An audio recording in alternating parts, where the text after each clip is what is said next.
Bismillahirrahmanirrahim. Kali ini kami dari kelompok 1 ingin membahas dan membagikan ringkasan modul 9 kita yang sudah menjadi tugas hari ini. Langsung saja kepada poin pertama, Dimas Aryasena, dipersilahkan. Alhamdulillah wassalatu wassalamu ala Rasulillah wa ala alihi wa ashabihi ajma'in, amma ba'd. Poin pertama, masa awal kemerdekaan tahun 1945 sampai 1949.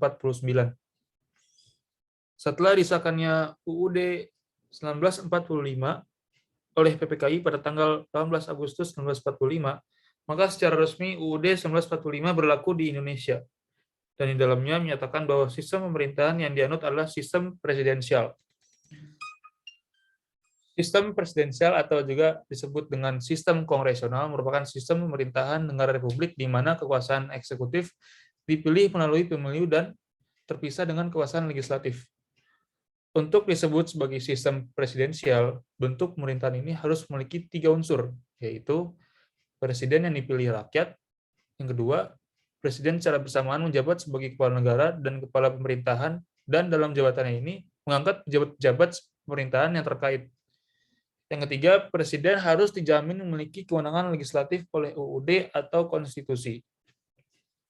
Dalam sistem presidensial, presiden memiliki posisi yang relatif kuat dan tidak dapat dijatuhkan karena rendah subjektif seperti rendahnya dukungan politik.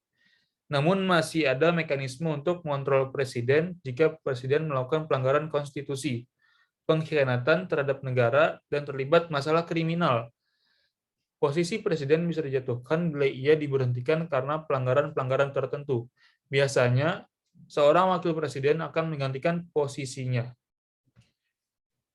Dalam kurun waktu 1945 sampai 1949, baik mengenai bentuk negara maupun bentuk pemerintahan, masih tetap berlaku ketentuan UUD 1945, yaitu bentuk negara kesatuan dan pemerintahan republik. Akan tetapi, dalam pelaksanaan sistem pemerintahan, ternyata terdapat penyimpangan dari ketentuan UUD 1945, terutama karena faktor politik. Akibat situasi yang tak kunjung selesai dengan pihak Belanda, pemerintah tetap melaksanakan ketentuan pasal 4 Aturan Peralihan UUD 1945 yang menyatakan bahwa sebelum Majelis Permusyawaratan, Dewan Perwakilan Rakyat, dan Dewan Pertimbangan Agung dibentuk menurut Undang-Undang Dasar ini, segala kekuasaan dijalankan oleh Presiden dengan bantuan sebuah komite nasional. Ketentuan pasal inilah yang mengakibatkan tidak sempat dibentuknya lembaga-lembaga lain untuk melaksanakan kegiatan legislatif. Dalam kurun waktu ini memang sempat diangkat anggota DPA sementara dan Ketua Mahkamah Agung. Ada beberapa praktik ketatanegaraan yang dalam kurun waktu 1945 sampai 1949 dianggap tidak sesuai dengan UUD 1945, antara lain berubahnya fungsi Komite Nasional Pusat yang dibentuk PPKI pada 22 Agustus dengan ketuanya adalah Mr. Kasman Singodimejo, yang mana Komite Nasional Indonesia Pusat atau juga disingkat KNIP dibentuk berdasarkan pasal 4 Aturan Peralihan Undang-Undang Dasar 1945 dan dilantik serta mulai bertugas sejak tanggal 29 Agustus 1945 sampai dengan 15 Februari 1950. KNIP merupakan badan pembantu presiden yang keanggotaannya terdiri dari pemuka-pemuka masyarakat dari berbagai golongan dan daerah-daerah termasuk mantan anggota Panitia Persiapan Kemerdekaan Indonesia atau PPKI. KNIP ini diakui sebagai cikal bakal Badan Legislatif di Indonesia. KNIP ini juga dibentuk di seluruh Indonesia dan berpusat di Jakarta. Tujuan pembentukannya adalah sebagai penjelmaan tujuan dan cita-cita bangsa Indonesia untuk merdeka berdasarkan kedaulatan rakyat. B. Terjadinya perubahan sistem kabinet presidensial menjadi kabinet parlementer berdasarkan usul Badan Pekerja Komite Nasional Indonesia Pusat atau BPKNIP pada 11 November 1945 yang kemudian disetujui oleh Presiden dan diumumkan dengan maklumat pemerintah pada 14 November 1945. Alasan dasar di balik perubahan sistem kabinet dari perubahan sistem kabinet dari presidensial menjadi parlementer adalah koreksi terhadap salah tafsir dan pembacaan atas sistem kabinet presidensial yang berlangsung menyimpang dari cita-cita. Sistem kabinet presidensial menempatkan presiden negara sebagai penanggung jawab atas keberlangsungan pemerintahan. Artinya, seluruh menteri bertanggung jawab terhadap presiden, dan presiden juga bertanggung jawab terhadap majelis permusyawaratan rakyat. Sedangkan kabinet parlementer menempatkan parlemen yang juga merupakan perwakilan dari rakyat sebagai penanggung jawab utama atas keberlangsungan kehidupan negara. Presiden dan menteri merupakan supervisor dan fasilitator atas keberlangsungan tersebut. Sejak 14 November 1945, kekuasaan pemerintah dipegang oleh Perdana Menteri yang secara bersama-sama atau sendiri-sendiri bertanggung jawab kepada KNIP yang berfungsi sebagai DPR, dan tidak bertanggung jawab pada presiden yang seperti yang dikehendaki oleh UUD 1945. Kabinet yang pertama dipimpin oleh Sultan Syahrir dan kemudian dilanjutkan oleh Kabinet Syahrir II dan III. Yang mana Kabinet Syahrir pertama kali dibentuk setelah Kabinet presidensial dan memerintah antara tanggal 14 November 1945 sampai 12 Maret 1946. Perbedaan utama dengan kabinet sebelumnya ialah bahwa para kabinet ini adalah para menteri diangkat dari partai politik. Sewaktu pada Kabinet Syahrir III sebagai akibat peruncingnya pertikaian antara Indonesia dan Belanda, pemerintah membentuk kabinet presidensial kembali dari 27 Juni 1947 sampai 3 Juli 1947. Namun atas desakan dari beberapa partai politik, Presiden kembali membentuk kabinet parlementer seperti di bawah ini. Yang pertama, Kabinet Amir Syarifuddin 1 tanggal 3 Juli 1947 sampai 11 November 1947. Yang B, Kabinet Amir Syarifuddin Kabinet Amir Syarifuddin II tanggal 11 November 1947 sampai 29 Januari 1948. C, Kabinet Hatta 1 tanggal 29 Januari 1948 sampai 4 Agustus 1949. D. Kabinet Darurat Mr. Syafruddin Prawira Negara tanggal 19 Desember 1948 sampai 13 Juli 1949. Yang terakhir Kabinet Hatta 2 tanggal 4 Agustus 1949 sampai 20 Desember 1949. Next. Periode Konstitusi Republik Indonesia Serikat pada tahun 1949 sampai tahun 1950. Seperti yang kita tahu bahwasanya kemerdekaan kita 17 Agustus tahun 1945 belum diakui oleh Belanda. Hal itu dikuatkan oleh mereka yang masih mencari gara-gara dengan Indonesia, yang mereka mencoba memecah belah bangsa Indonesia dengan cara mendirikan negara di dalam negara. Bahkan pada tahun 1947 mereka melakukan agresi militer 1, dan pada tahun 1948 mereka melaksanakan agresi militer yang kedua. Pada akhirnya tahun 23 Agustus sampai 2 November 1949 PBB akhirnya turun tangan dan menyelenggarakan KMB, Komisi Meja Bundar, yang menghasilkan 3 buah persetujuan pokok, yaitu 1. Didirikannya Negara Republik Indonesia Serikat. 2. Penyerahan kedaulatan kepada Republik Indonesia Serikat. 3. Didirikannya Uni antara RIS dengan Kerajaan Belanda. Berubahnya negara kesatuan menjadi negara serikat, maka pada tanggal 27 Desember 1949 dibentuklah UUD RIS yang terdiri atas mukaddimah berisi 4 alinea, batang tubuh yang terdiri 6 bab dan 197 pasal serta sebuah lampiran. Banyak sekali perubahan dalam RIS ini, seperti sistem pemerintahnya menjadi parlementer, dan terdapat beberapa negara bagian yang masing-masing memiliki kekuasaan pemerintahan di wilayah negara bagiannya. Selain itu, terdapat pula satuan kenegaraan yang berdiri sendiri. Penyimpangan pun tak terhindarkan. seperti merubah NKRI menjadi negara federasi RIS, yang mana federal bukanlah aspirasi dan cita-cita kemerdekaan bangsa Indonesia. Akibatnya banyak sekali suara rakyat yang menginginkan pembubaran RIS atau Republik Indonesia Serikat dan mengembalikannya kepada NKRI, Negara Kesatuan Republik Indonesia. Maka pada 3 April 1950, Muhammad Nasir sebagai ketua fraksi Masyumi melalui pidatonya menyampaikan keingin kembaliannya NKRI. Bersyukur, walhamdulillah, pidatonya itu diterima oleh Bung Karno dan Bung Hatta. Maka pada tanggal 17 Agustus 1950 NKRI kembali lahir menjadi tatanan Indonesia. Next. Bismillah, baik. Selanjutnya saya akan menjelaskan masa Undang-Undang Dasar sementara. Masa Undang-Undang Dasar sementara pada 1950 sampai 1956, Indonesia menggunakan Undang-Undang Dasar sementara 1950 sebagai dasar negaranya. UUDS dimulai pada 17 Agustus 1950 sampai dekret Presiden pada 5 Juli 1959 yang dikeluarkan Presiden Soekarno. Lalu pemberlakuan Undang-Undang Dasar sementara 1950 dimulai saat Republik Indonesia Serikat berakhir karena adanya demo dari rakyat yang menuntut Indonesia untuk menjadi negara Republik Indonesia.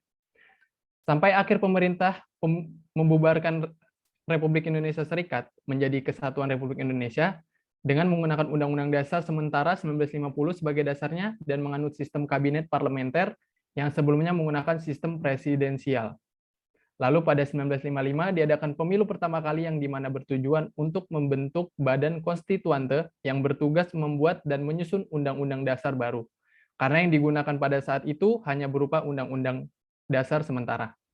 Pada masa ini dalam pelaksanaan terdapat beberapa kegagalan yang dialami pada masa demokrasi ini, yaitu salah satunya dominannya politik, yang artinya berbagai golongan politik dan partai politik lebih mengutamakan kepentingan sendiri dibanding bangsa dan negara. Dan pada masa UUDS juga beberapa partai cenderung saling menjatuhkan, sehingga terjadi pergantian kabinet sebanyak 7 kali dalam waktu yang terlalu cepat. Lalu kedua, ekonomi rakyat lemah dikarenakan lebih tertarik mengurus politik dibanding ekonomi. Yang ketiga, ketidakmampuan badan konstituante dalam menetapkan dasar negara sehingga keadaan menjadi berlarut yang nantinya membuat sistem demokrasi ini berakhir. Sampai akhir 1959, belum berhasil juga merumuskan Undang-Undang Dasar yang baru, sampai akhirnya Presiden Soekarno mengeluarkan dekret pada 5 Juli 1959. Akhirnya Badan Konstituante dibubarkan, sekaligus menegaskan bahwa Indonesia kembali ke Undang-Undang Dasar 1945, dan menetapkan Piagam Jakarta menjadi satu bagian dengan UUD 1945. Lalu juga membentuk MPRS dan DPRS. Lalu pada masa UUDS berlaku, sistem pemerintahan parlementer yang dimana kekuasaan tertinggi dipegang oleh menteri, yang akhirnya para elit politik sibuk dengan kursi kekuasaan, sedangkan rakyat mengalami kesulitan. Dengan berbagai gangguan keamanan dan beratnya perekonomian, maka terbentuklah gangguan-gangguan tersebut, yang dimana antara lain, next, slide selanjutnya. Yang pertama itu, gangguan pertama adalah pemberontakan Kahar Muzakar. Nah, dia adalah putra Sulawesi yang pada zaman Perang Kemerdekaan berjuang di Jawa. Setelah kembali ke Sulawesi, dia bergabung dengan Komando Gerilya Sulawesi Selatan atau disebut KGSS, dan awal mulanya dilatar belakangi pemberontakan ini terjadi pada tahun 1950, yang dimana Kahar Muzakar menuntut agar pasukannya KGSS untuk masuk APRIS, Angkatan Perang Republik Indonesia Serikat, tetapi ditolak. Tuntutannya itu ditolak, dan hanya sebagian anggotanya yang diterima oleh APRIS, dan akhirnya saat pelantikan pada 17 Agustus 1951, yang dimana Kahar Muzakar itu akan dilantik dengan pangkat letkol, malah melarikan diri bersama anak buahnya ke hutan, dan mengadakan perlawanan. Lalu pada Januari 1952, menyatakan diri ikut sebagai bagian anggota Kartosuwiryo yang memiliki tujuan merubah Indonesia sebagai negara Islam. Hingga akhirnya pada Februari 1965 setelah salah seorang anak buahnya, Bahar Matiliu, menyerahkan diri dan Kahar pun berhasil ditangkap dan ditembak mati, dan itu juga sekaligus mengakhiri pemberontakan di Sulawesi Selatan. Lalu yang kedua, gangguan dari masa UUDS ini, ada pemberontakan di Jawa Tengah. Pengaruh dari Darul Islam meluas di Jawa Tengah.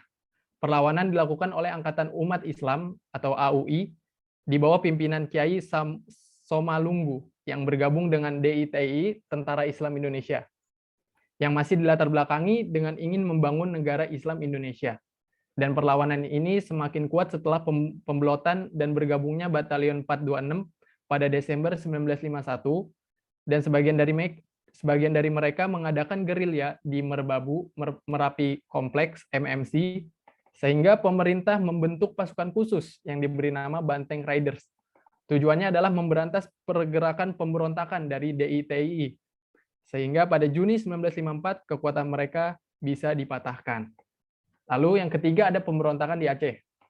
Pada 20 September 1953, pengikut DI di Aceh memproklamasikan daerahnya sebagai negara Islam Indonesia, yang dipimpin oleh Daud Bereh dan dilatar belakangi oleh rasa kekecewaan terhadap keputusan pemerintah atas peleburan Provinsi Aceh ke Provinsi Sumatera Utara.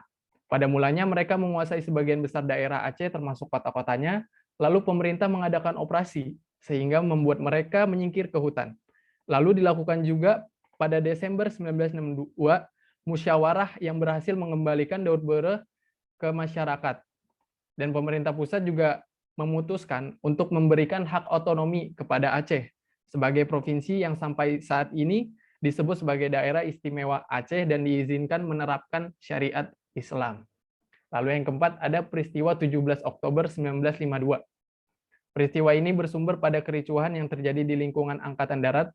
Pemicunya adalah pemilu yang tertunda-tunda yang dianggap taktik DPRS untuk mempertahankan keadaan yang makin parah ini, sehingga KSAD, Kepala Staf TNI Angkatan Darat pada saat itu dijabat oleh AH Nasution atau Abdul Haris Nasution, dan 7 panglima daerah meminta untuk DPRS dibubarkan. Lalu desakan ini juga dilakukan oleh rakyat dengan mengadakan demonstrasi ke gedung parlemen dan Istana Merdeka.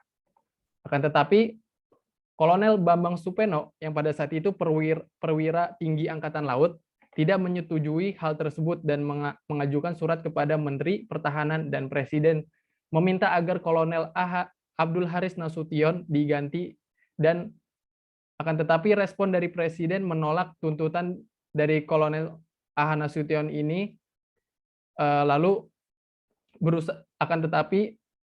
Presiden berusaha agar mempercepat pemilu. Setelah mendengar keputusan tersebut, akhirnya para demonstran membubarkan diri dan Kolonel AH Nasution akhirnya mengundurkan diri atau dibebas tugaskan oleh Presiden Soekarno karena dianggap melakukan perbuatan makar. Oke, next.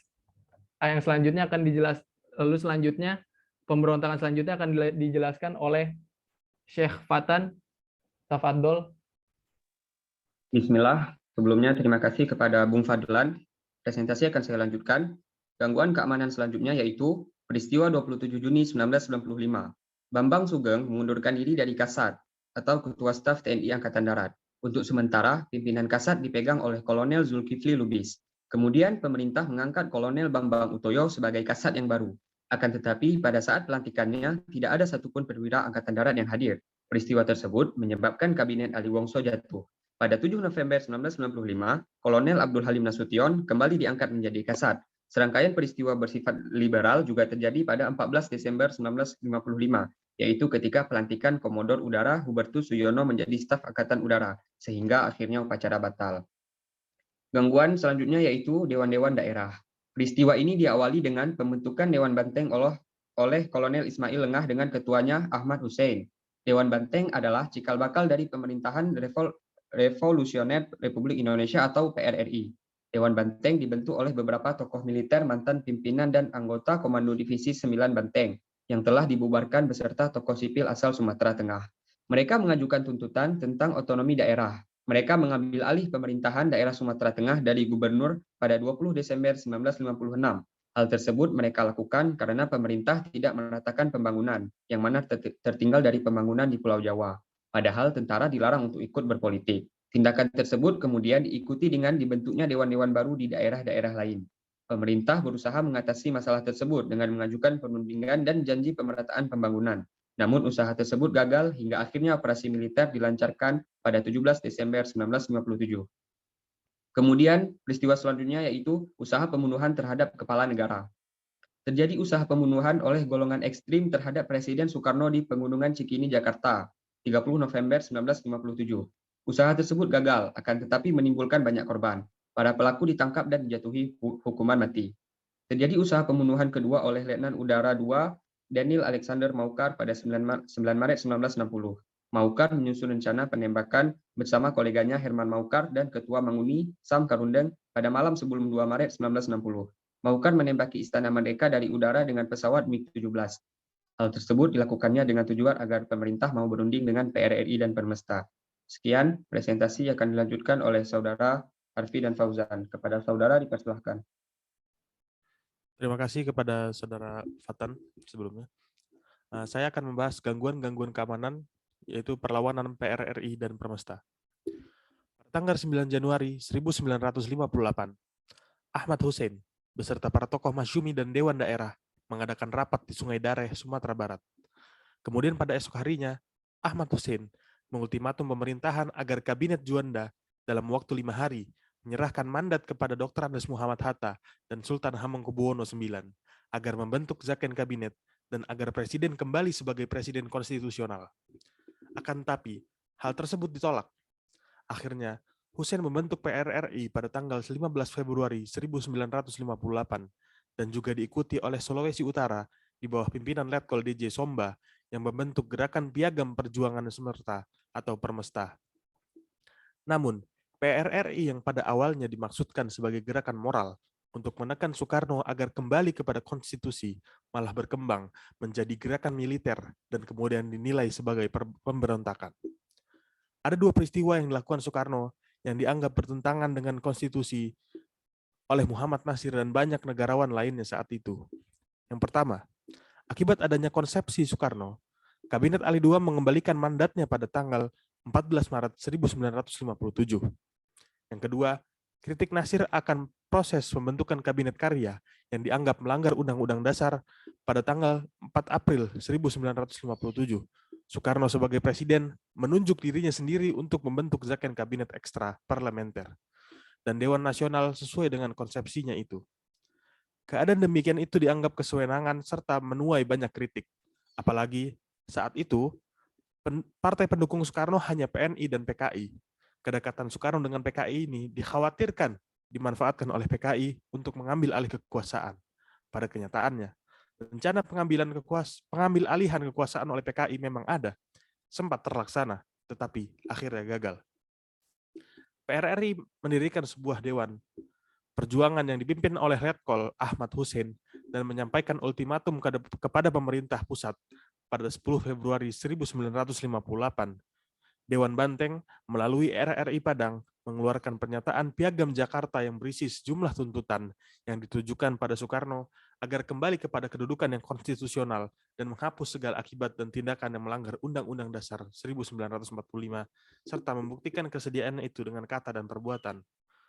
Tuntutan lainnya, Kabinet Juanda, Kabinet Pemerintahan Soekarno harus diserahkan ke Kabinet Hatta dan Sri Sultan Hamengkubuwono IX serta meminta Soekarno menjauhi PKI. PRRI mengultimatum apabila dalam tempo 5 kali 24 jam tuntutan tak dipenuhi, maka Dewan Perjuangan menyatakan bebas dari kewajiban taat kepada Insinyur Soekarno sebagai presiden. Saat itu, Soekarno yang sedang berada di Tokyo menolak tuntutan PRRI. PRRI membalas dengan mengumumkan pendirian pemerintahan tandingan lengkap dengan menteri-menterinya. Langkah PRRI dianggap sebagai sesuatu yang melanggar konstitusi. Padahal menurut Sumual, kalau dilihat dari kacamata undang-undang darurat yang berlaku sekarang, tindakan kami saat itu melanggar. Tetapi saat itu yang berlaku adalah undang-undang darurat buatan Belanda. PRRI Permesta oleh pemerintah ditanggapi dengan keras. Maka dibentuklah Angkatan Perang Republik Indonesia yang menyiapkan 5 operasi gabungan untuk seluruh wilayah Indonesia. pada akhir September 1958, PRRI Permesta dapat dilumpuhkan secara militer. Akan tetapi, secara politik masih terus melakukan perlawanan. Soekarno mengeluarkan Kepres nomor 449/1961 tentang pemberian amnesti hukum kepada semua orang yang terlibat dalam PRRI atau Permesta untuk kembali ke pangkuan Ibu Pertiwi sebelum 5 Oktober 1961. Selain Dr. Sumitro, seluruh tokoh yang terlibat dengan PRRI Permesta menyerahkan diri.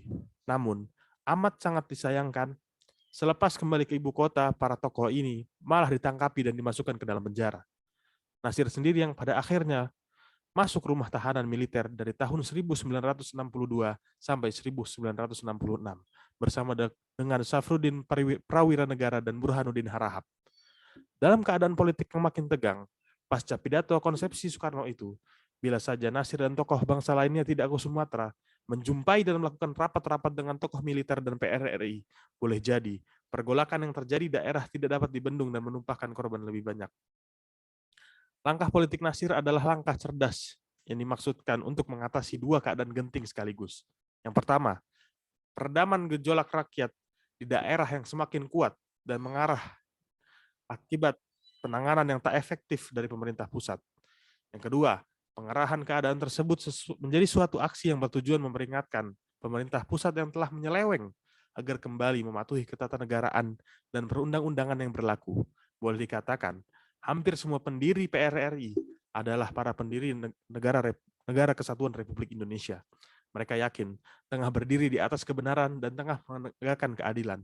Keyakinan tersebut membuktikan rasa tanggung jawab atas amanah dari Tuhan ke pundak mereka. Selanjutnya akan disambung oleh Saudara Rido. 6. Ya. Selanjutnya, terima kasih sebelumnya kepada presenter sebelumnya, itu Harfi Muhammad. Saya akan menjelaskan tentang kesulitan-kesulitan yang dialami pemerintah pada akhir demokrasi liberal. Yaitu kesulitan yang pertama dalam bidang politik. Pemilihan umum merupakan salah satu program beberapa kabinet, tetapi karena umur kabinet pada umumnya singkat, program itu sulit dilakukan. Setelah peristiwa 17 Oktober 1952, pemerintah berusaha keras untuk melaksanakannya. Kemudian pemilu yang pertama dalam perjalanan sejarah bangsa Indonesia pun dilakukan, yang pada saat itu Republik Indonesia baru berusia 10 tahun. Pemilu 1955 dilaksanakan pada masa demokrasi parlementer pada kabinet Burhanuddin Harahap. Pemungutan suara dilakukan 2 kali, yaitu untuk memilih anggota DPR pada 29 September 1955 dan untuk memilih anggota Dewan Konstituante. Dalam suasana liberal, pemilu diikuti oleh puluhan partai, organisasi, maupun perorangan. Anggota ABRI pun ikut serta sebagai pemilih.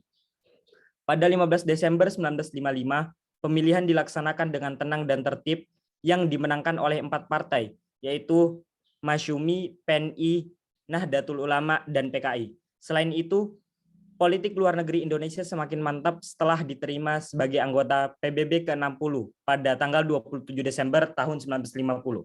Indonesia juga melakukan sumbangan positif dalam dunia internasional, yaitu dikirimkannya tentara Indonesia dalam United Nations Emergency Forces atau UNEF untuk menjaga perdamaian di Timur Tengah. Pasukan ini diberi nama Garuda I dan diberangkatkan Januari 1957. Kesulitan kedua yaitu di bidang ekonomi. Untuk menyehatkan perekonomian, dilakukan penyehatan keuangan dengan mengadakan sanering yang dikenal dengan Gunting Syafruddin pada tanggal 19 Maret 1950. Gunting Syafruddin adalah kebijakan pemotongan nilai uang atau sanering yang dilakukan Menteri Keuangan Syafruddin Prawiranegara. Kebijakan yang berani itu diambil untuk menyelamatkan perekonomian Indonesia yang sedang merosot. Di sisi lain, banyak yang mengkritik kebijakan itu karena merugikan rakyat. Uang Rp500 ke atas dinyatakan hanya bernilai setengahnya, sedangkan setengahnya lagi merupakan obligasi. Dari tindakan tersebut, pemerintah dapat menarik peredaran uang sebanyak 1,5 miliar rupiah untuk menekan inflasi. Pemerintah juga mengeluarkan peraturan tentang bukti ekspor atau BE untuk mengimbangi impor. Namun, BE juga tidak berhasil meningkatkan perekonomian. Akhirnya peraturan tersebut dihapuskan pada tahun 1959. Pemerintah kemudian membentuk Dewan Perancang Nasional atau yang disingkat dengan Depernas yang bertugas menyusun rencana pembangunan nasional untuk mencapai masyarakat yang adil dan makmur. Depernas dibentuk melalui Undang-Undang Nomor 80 Tahun 1958 dan disahkan di Jakarta pada 23 Oktober 1958. Depernas ditetapkan berdasarkan penetapan Presiden Republik Indonesia Nomor 4 Tahun 1959 dan dipimpin oleh Mr. Mr. Muhammad Yamin. Dari semua hal-hal yang dilakukan tersebut, peningkatan belum juga terjadi karena labilnya politik dan inflasi yang mengganas. Selanjutnya di bidang sosial. Pada masa ini program kabinet pada umumnya tidak dapat diselesaikan. Mosi atau keputusan rapat yang diajukan untuk menjatuhkan kabinet lebih mengutamakan merebut kedudukan partai daripada menyelamatkan rakyat. Sementara para elit politik sibuk dengan kursi kekuasaan. Rakyat mengalami kesulitan karena adanya berbagai gangguan keamanan dan beratnya perekonomian, menimbulkan labilnya sosial ekonomi. Kemudian partai politik menggalakkan masyarakat dengan membentuk organisasi massa, khususnya dalam menghadapi pemilu tahun 1955. Sosial ekonomi yang kian merosot menguntungkan partai-partai kiri yang tidak duduk dalam pemerintahan karena dapat menguasai massa. Pada masa ini juga PKI makin berkembang.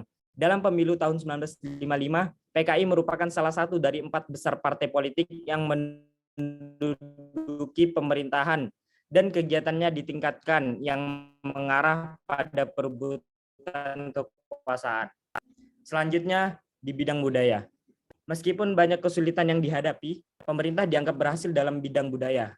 Pemerintah membuka banyak universitas yang disebarkan di daerah.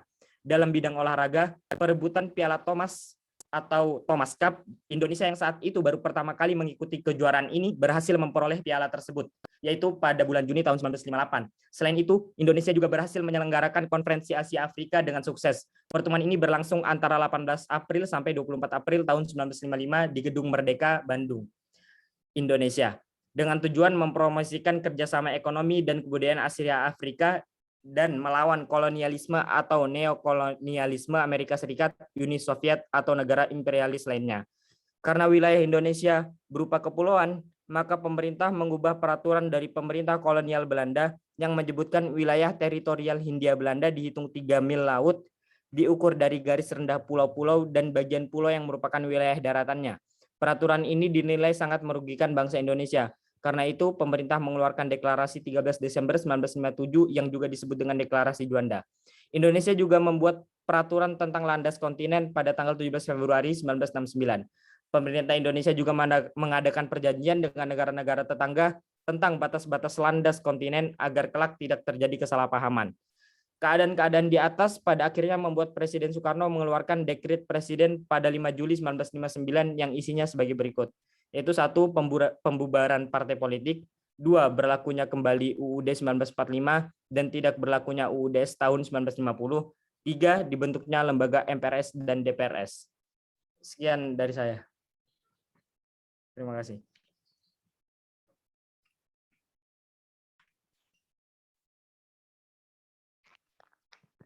Ya, terima kasih presenter sebelumnya. Kali ini saya akan menjelaskan masa Orde Lama. Masa Orde Lama terjadi pada tanggal 5 Juli 1959 sampai 11 Maret 1966. Demokrasi yang dijalankan pada masa itu dinamakan dengan nama demokrasi terpimpin, yang mana diartikan sebagai paham demokrasi yang berdasarkan kerakyatan yang dipimpin oleh hikmat kebijaksanaan dalam permusyawaratan perwakilan, yang berintikan musyawarah untuk mufakat atau gotong royong antara semua kekuatan nasional yang progresif, revolusioner, berporoskan nasakom. Demokrasi terpimpin merupakan reaksi atau koreksi terhadap pelaksanaan demokrasi liberal yang terlalu menonjolkan kebebasan politik rakyat sehingga kondisi pada saat itu sangat tidak stabil. Juga ada ketidakpuasan rakyat terhadap partai-partai politik yang ternyata lebih mengutamakan kepentingan golongan daripada kepentingan rakyat. Adapun ciri-ciri dari demokrasi terpimpin sebagai berikut. 1. Dominasi presiden. Yakni presiden pada saat itu, yaitu Soekarno berperan besar pada penyelenggaraan pemerintahan. 2. Terbatasnya peran-peran partai. 3. Berkembangnya pengaruh partai komunis. 4. Meluasnya peran militer sebagai unsur politik.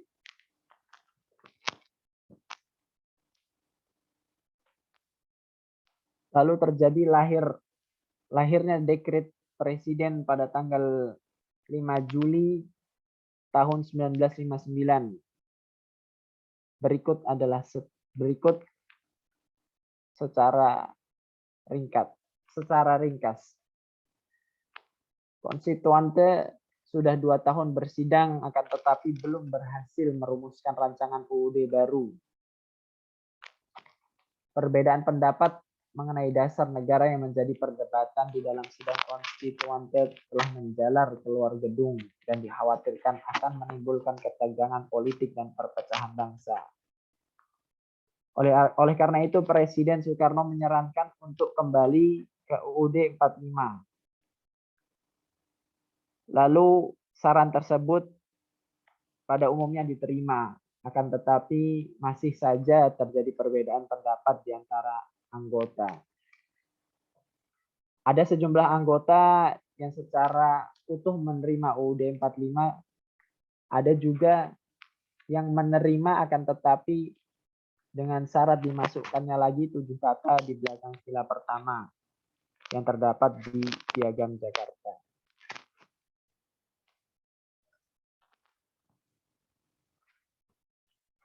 Lalu sejak dekret presiden pada tanggal 5 Juli 1959, maka Indonesia berlaku kembali UUD 45. Akan tetapi pelaksanaan sistem pemerintahan saat itu mengalami penyimpangan terhadap Pancasila dan UUD 45.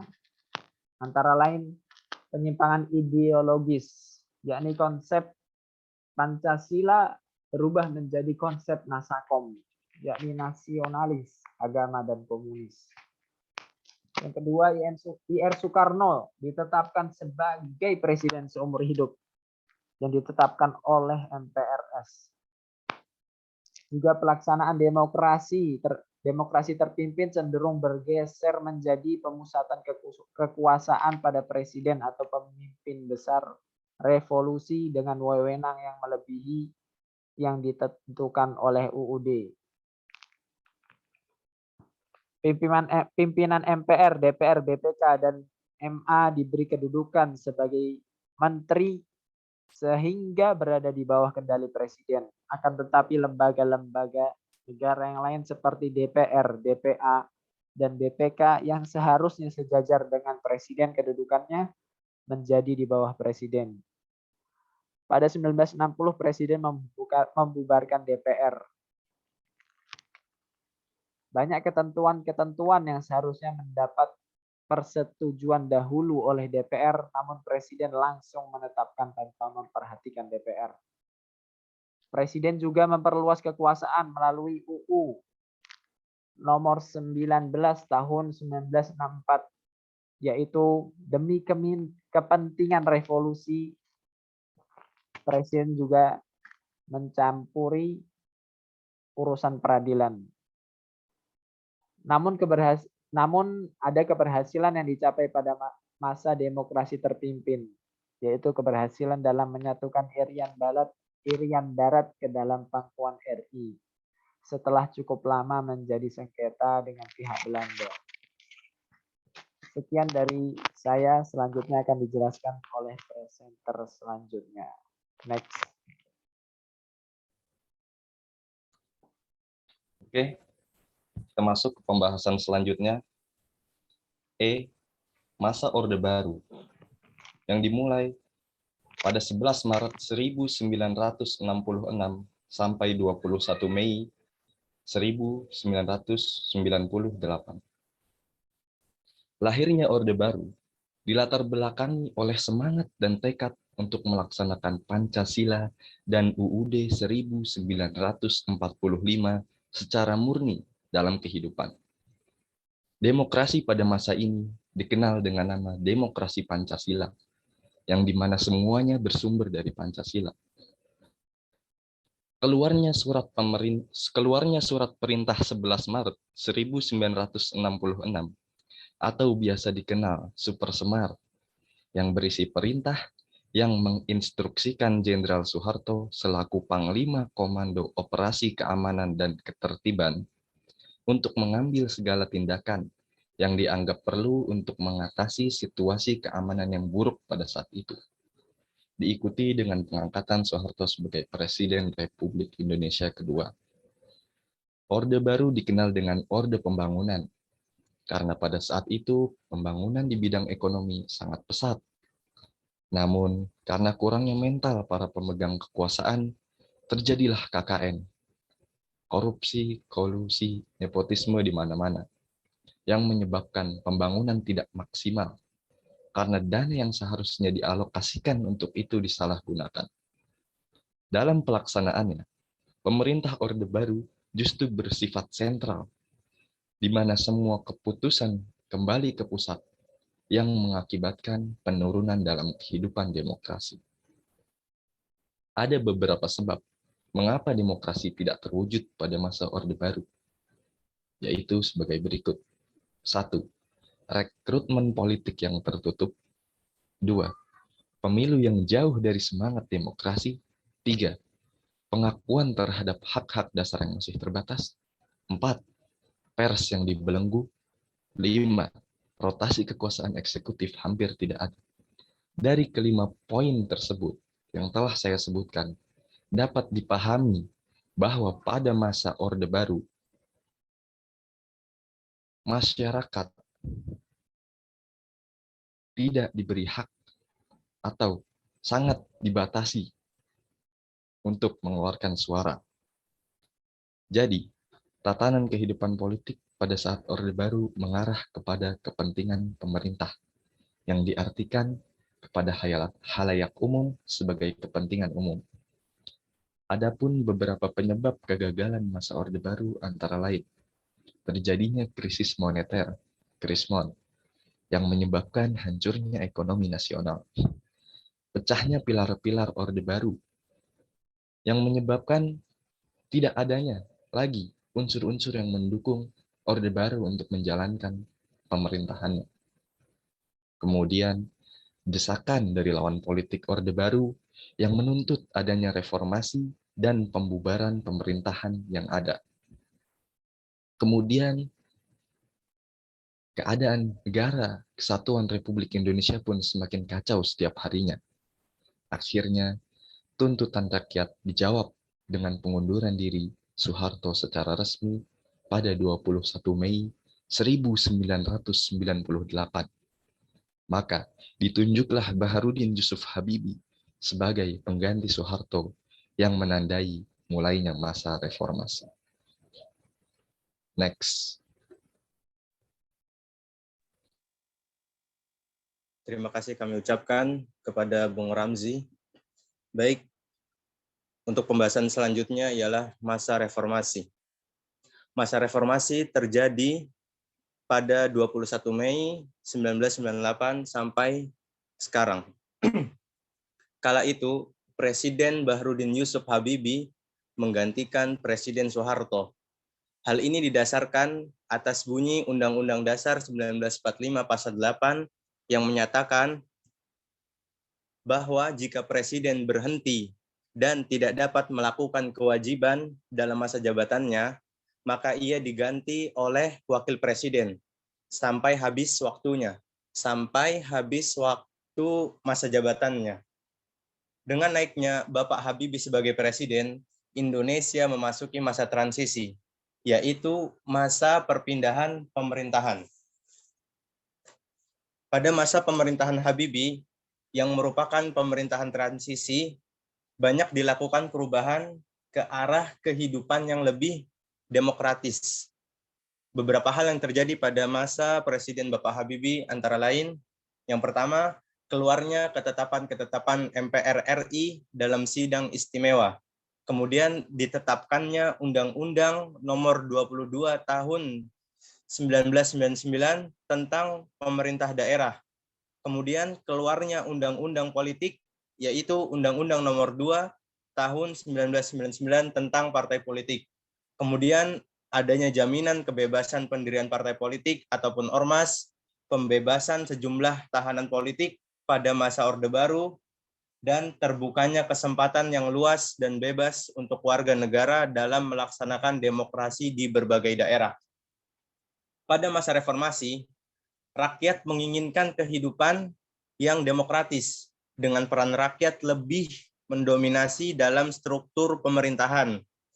Rakyat pun menuntut adanya keterbukaan dari pemerintahan dalam menentukan kebijakan atau menyelenggarakan pemerintahan yang mencakup berbagai bidang kehidupan. Di antaranya, next.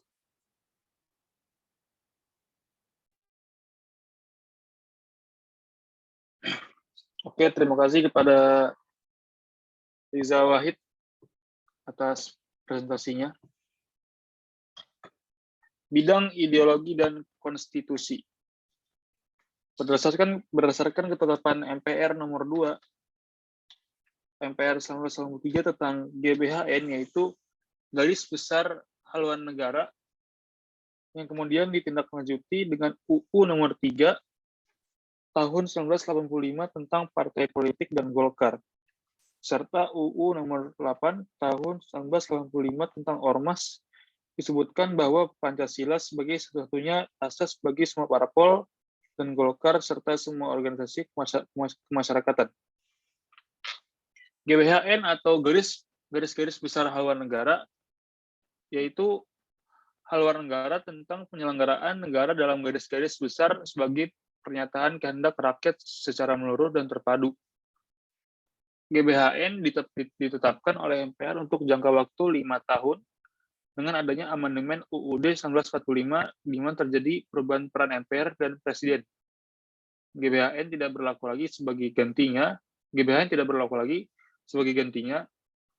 Undang-Undang Nomor 25 Tahun 2004 mengatur tentang sistem perencanaan pembangunan nasional yang menyatakan bahwa penjabaran dari tujuannya dibentuk Republik Indonesia seperti dimuat dalam pembukaan UUD 1945 dituangkan dalam bentuk RPJP, Rencana Pembangunan Jangka Panjang.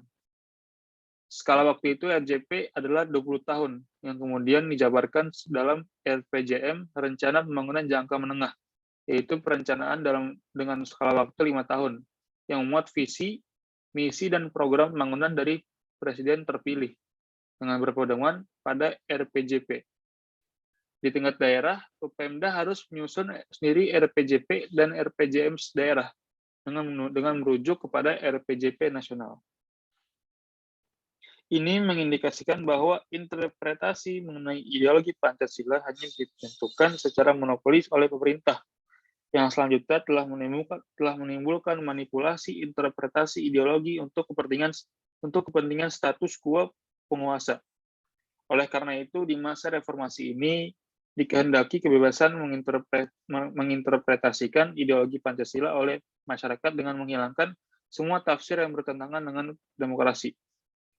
Adapun UUD 1945 pada masa Orde Baru seolah-olah disakralkan sehingga tertutup untuk masuknya ide-ide atau pemikiran baru atas perubahan-perubahan UUD 1945 tersebut. UUD 1945 memberi wewenang penuh terhadap eksekutif dan mengabaikan kekuasaan yudikatif, sementara kekuasaan rakyat dan lembaga legislatif amat rendah terhadap negara dan eksekutif.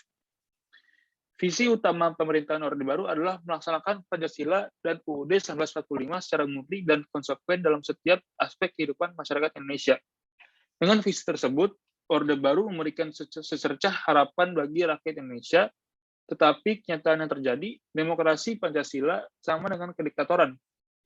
Pelaksanaan nilai-nilai Pancasila secara murni dan konsekuen hanya menjadi alat politik penguasa.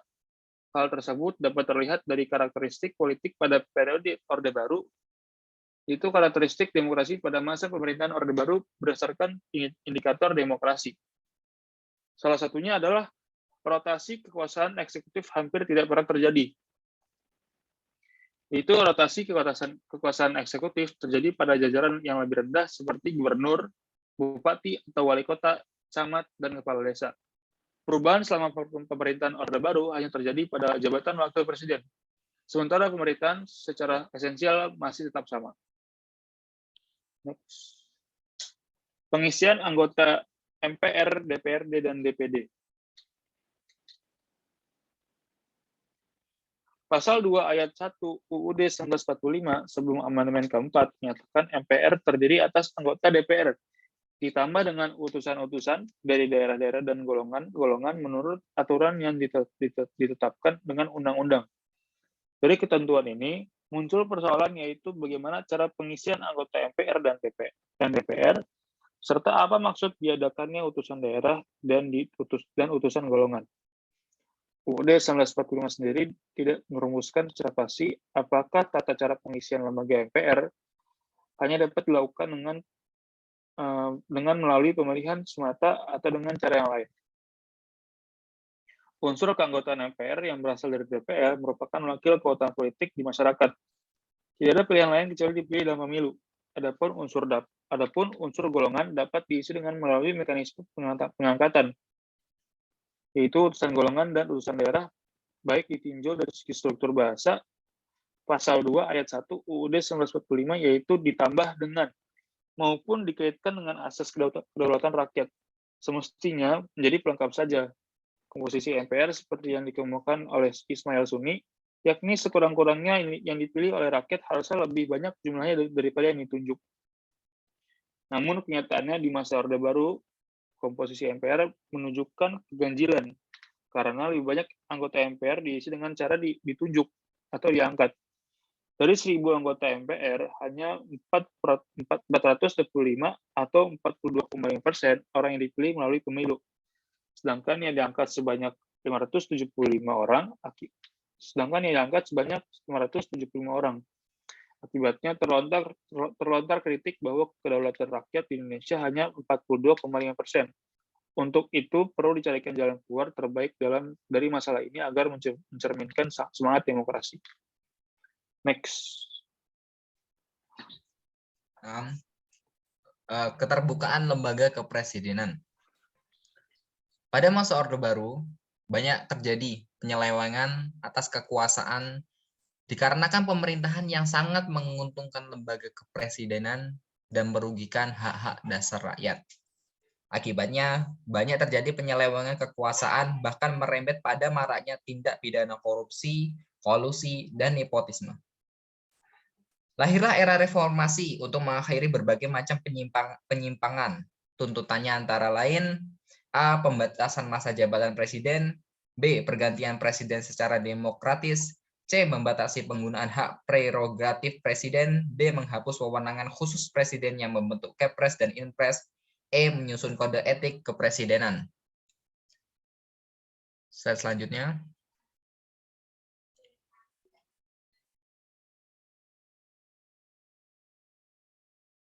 Keterbukaan dalam penyelenggaraan pemilu. Pemilu merupakan pelaksanaan hak asasi warga negara yang sudah memenuhi syarat. Dalam pemilu ada hak pilih, yaitu hak dipilih dan hak memilih. Pemilu ini juga merupakan sarana sirkulasi kekuasaan yang sah dan legal. Dalam negara demokrasi, pemilu berkaitan dengan dua aspek, yaitu aspek legal, yaitu adanya yang mengatur keseluruhan proses pemilu, dan kedua adalah aspek penyelenggaraan, yaitu aspek penyelenggaraan di lapangan dari tahap awal sampai tahap akhir. Seperti yang sudah saya jelaskan di poin sebelumnya, bahwasanya pada masa Orde Baru, lembaga kepresidenan sangat diuntungkan atau sangat berkuasa. Sehingga pada pemilu pun mereka bisa merekayasa hasil pemilu dengan sangat mudah. Dan juga yang sudah saya jelaskan bahwasanya mereka juga mengabaikan hak-hak dasar rakyat. Jadi bisa dibilang pemilu hanya sebatas formalitas, yang dimana hasilnya juga akan direkayasa pemerintah dan semuanya atas keputusan pemerintah. Lanjut, Arik Arfian, tafadhol. Bismillahirrahmanirrahim. Shalatu wassalamu ala Rasulillah. Saya akan melanjutkan dari slide sebelumnya. Hubungan pemerintah daerah dengan pusat. Pada masa Orde Baru, kekuasaan bersentralisis. Pada masa reformasi terjadi perubahan mekanisme. Hubungan pemerintah pusat daerah, kebijakan apa yang harus ada pada reformasi itu? Jadi di masa Orde Baru yang sebelumnya kekuasaan bersifat sentralisis dan bersumber dari pemerintah pusat yang mengakibatkan penghambatan pengembangan dan kemajuan daerah, sehingga pembangunan dan otonomi daerah tidak maksimal. Maka pada saat reformasi berubahlah mekanisme penyelenggaraan dan pemerintahan yang tidak bersumber pada pemerintah pusat saja. Adapun cara mewujudkannya dengan cara berikut. 1. Penentuan daerah otonomi hanya pada daerah tingkat 2 saja. Jadi wilayah kabupaten atau kota dapat lebih memberdayakan wilayahnya sebab pemerintahan tingkat 2 atau bisa disebut juga kabupaten berhubungan secara langsung dengan daerahnya. Yang kedua, pemilihan kepala daerah dilakukan oleh rakyat di daerah dan tidak diwakilkan kepada anggota DPRD. Jadi kepala daerah adalah orang yang diinginkan oleh masyarakat di daerah tersebut. Kesimpulannya, dengan kondisi ini diharapkan daerah-daerah dapat berkembang secara baik, rakyat bisa merasakan hasil pembangunan dan hasil potensi daerahnya menuju kepada masyarakat. Menuju kepada masyarakat yang adil dan makmur dan sejahtera. Next. Militer dan dui fungsi ABRI. Sebelumnya, pada masa Orde Baru, keberadaan ABRI atau disebut juga TNI dan Polri dimanfaatkan dari kekuatan sosial politik atau dui fungsi ABRI sebagai alat untuk mempertahankan kekuasaan saja. Daripada sebagai penjaga dan pengawalan keutuhan maupun dan pelindung dan pengayom masyarakat, untuk itulah diadakan masa reformasi atau perubahan pada ABRI untuk mengurangi peran sosial politiknya. Sehingga peran dan fungsi ABRI hanya untuk menjalankan peran dan pertahanan dan keamanan. Karena keamanan negara sangat mengkhawatirkan, apalagi adanya globalisasi. Ya, mungkin itu dari saya. Bisa dikembalikan kepada MC.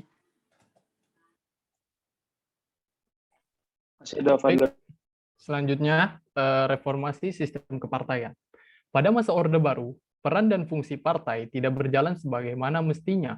Partai politik hanyalah pelengkap kehidupan politik kenegaraan dan sebagai alat legitimasi kekuasaan pemerintah. Untuk itu, pada era reformasi, dilakukan perubahan sistem kepartaian.